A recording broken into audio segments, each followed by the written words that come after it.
Peace be with you. Friends, we come to the fourth Sunday of Easter, known as Good Shepherd Sunday, because Jesus says in the gospel, listen, I am the good shepherd. A good shepherd lays down his life for the sheep. Now, here's what I find really interesting. Shepherds. I've never met a shepherd. I don't know anyone that knows a shepherd. It's a livelihood that exists still, but it's not really part of the experience of most people in the West. But what is it about that image that nevertheless sings to us across the ages, from the pages of the Bible to the present day? Somehow when we hear this imagery of the shepherd, it speaks to our hearts. You know, Psalm 23, which we all love, the Lord is my shepherd, I shall not want. And I think of it a lot now that I'm bishop of a diocese, because when I come into Mass as the bishop, I'm wearing the mitre and I'm carrying the crozier. And the crozier, of course, is nothing but a shepherd's staff. It has the crook at the end because the shepherd had to go get the sheep if they wandered. It's got the other end where you have to fend off animals. So I identify as a bishop of a diocese with shepherds all the time. Well, what I want to do is reflect a little bit on this image of shepherd in relation to Jesus, first of all, and then secondly, in relation to leadership in the life of the church.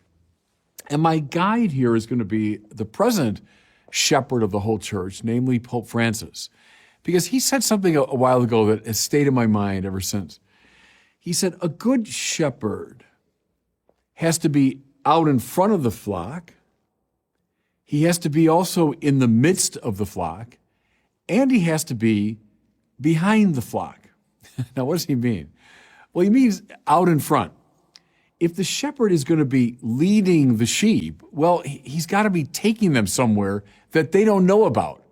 He has to know something. He has to know a way that the sheep don't know. Otherwise, what's the point? Otherwise, he's just kind of wandering around with them. No, the shepherd is out in front of the sheep to some degree. However, if he's nothing but out in front of the sheep, well, then in time he becomes irrelevant to them. He loses contact with them. He's so far out in front that it's now kind of a matter of indifference to the sheep. So at the same time, he has to be among the sheep, in contact with them. So famously, Pope Francis says the shepherd has to have the smell of the sheep. And then thirdly, he says he has to be also behind the flock. Now, what does that mean? That means attentive to those who have fallen away, attentive to those who have gotten sick, have become lame, who are threatened by predators. If he doesn't do that, pretty soon he'll have no flock at all. So in front, yes. Among, yes. And also behind, yes, all three. So let's apply that little hermeneutic to Jesus, who says, I am the good shepherd. Is he out in front of the flock? No question about it. You know, when I was coming of age, there was a great stress placed on the familiarity of Jesus. Jesus is with us. He's like our brother. He's our friend, all of which is true. But the danger was we could sort of domesticate Jesus, make him too much of just a friendly guy. Read the Gospels under this rubric, and you'll notice how strange Jesus is. There's that marvelous passage in the Gospel of Mark where the disciples are with him, and it says, they were amazed and afraid. Go find it. I think it's in chapter 10 of Mark. They were amazed at him, and they were afraid. Well, why? Because he wasn't just their buddy, he wasn't just their pal, their friend, the brother walking with them. He was also the one, in a very significant way, who was out in front of them, who was leading them toward a goal that they only dimly could glimpse. Think, too, of the scene of the Transfiguration.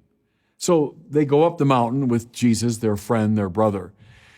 And then he's transfigured before them. His clothes become gleaming white, and he's accompanied by Moses and Elijah. Who is this? Who is this strange figure who's leading them, in fact, toward a heavenly goal. Think of the risen Jesus, to Mary Magdalene, Noli me tangere, don't touch me. I mean, you can't hold and constrain me. Jesus who passes through the locked doors, who comes and goes, appears when he wants. Yeah, I'd be amazed and afraid too in the presence of that figure. The point here is the Good Shepherd is out in front of the sheep. Where's he leading us? A place where eye is not seen, ear is not heard. Good, good. That's Jesus who's leading the flock. Okay?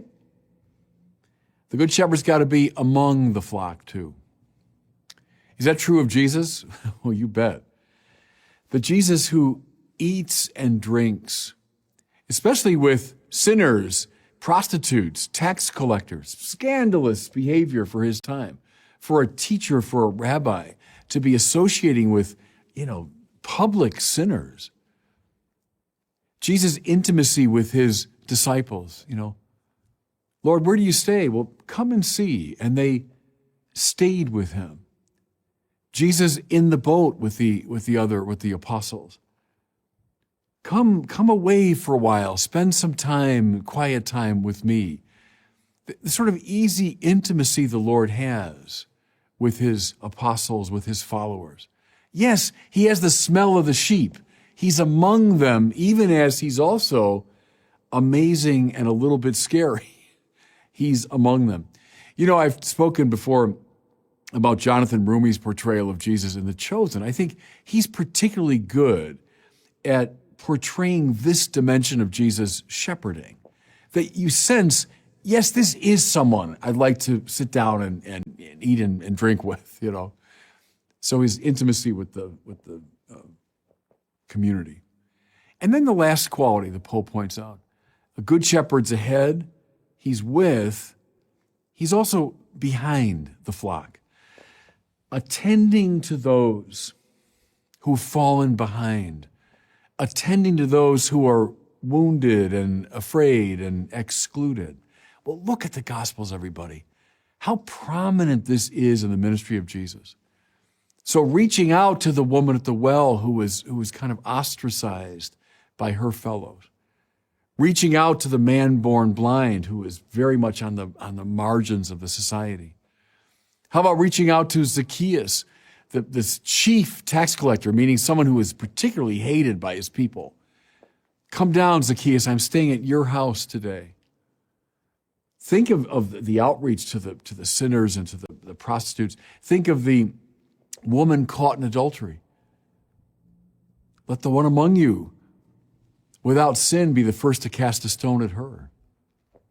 Jesus is deeply attentive to those who have fallen behind.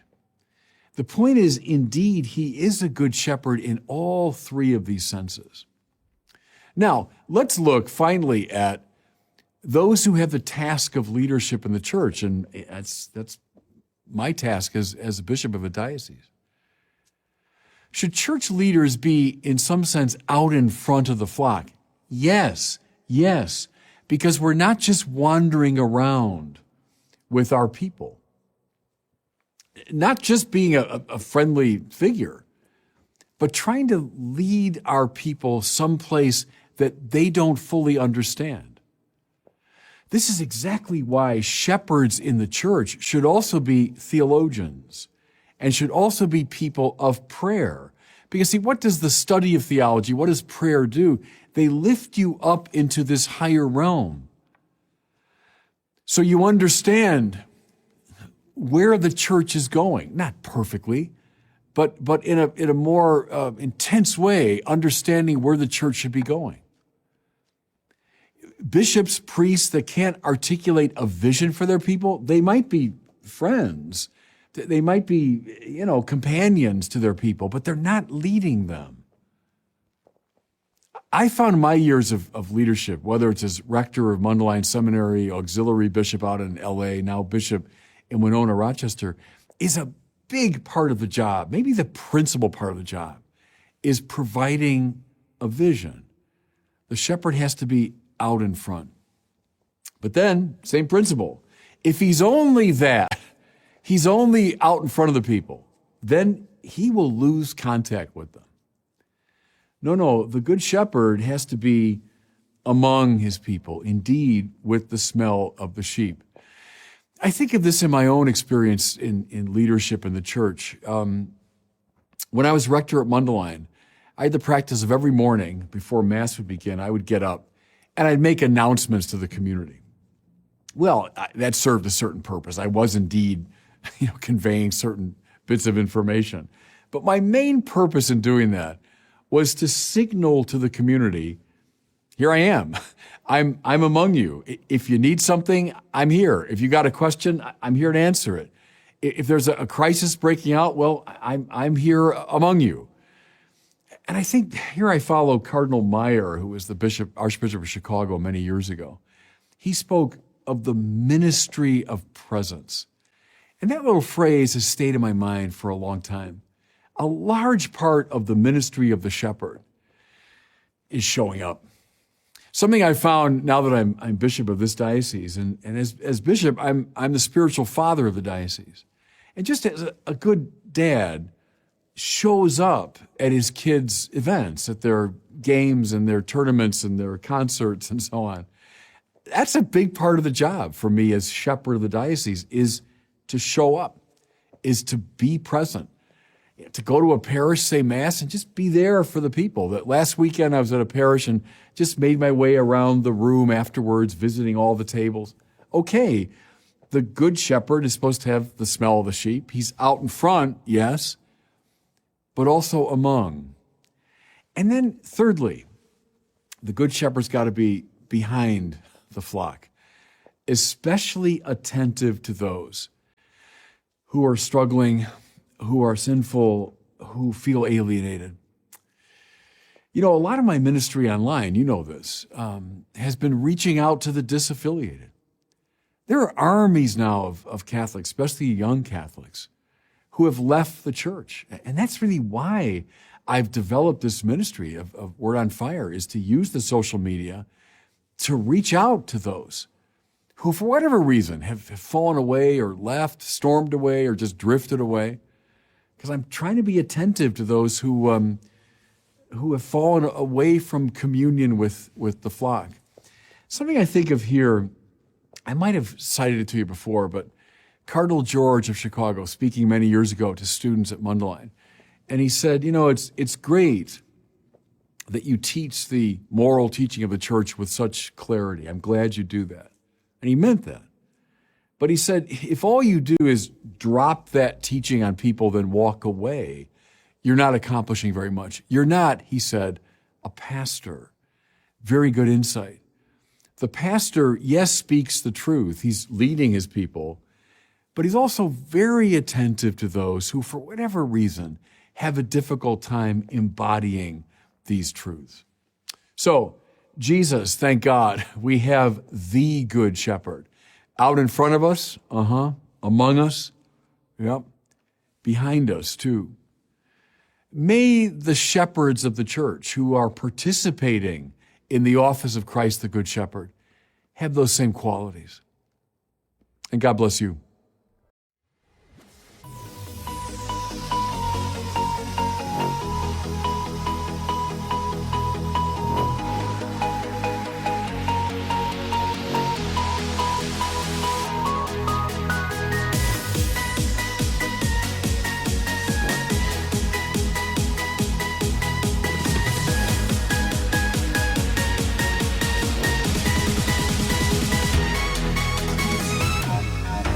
Pentecost.